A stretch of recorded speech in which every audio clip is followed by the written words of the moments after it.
So the Wim Hof method is all about strengthening your nervous system and improving your relationship with stress. I want you to try and take a big breath in through your nose. Exhale through the nose. Inhale. Keep holding your breath. So we use a combination of breath work and ice baths to help really strengthen that nervous system. All together, breathing in, letting it go.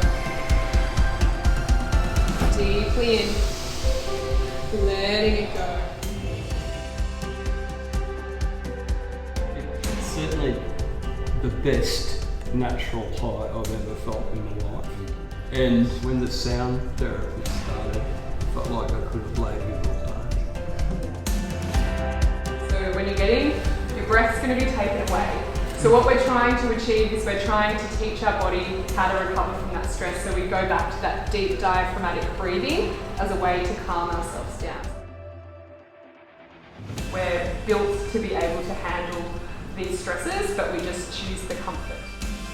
So after an ice bath, you feel really invigorated and it really helps to enhance your performance, your focus and your concentration. This method has really changed my life, so let it change yours.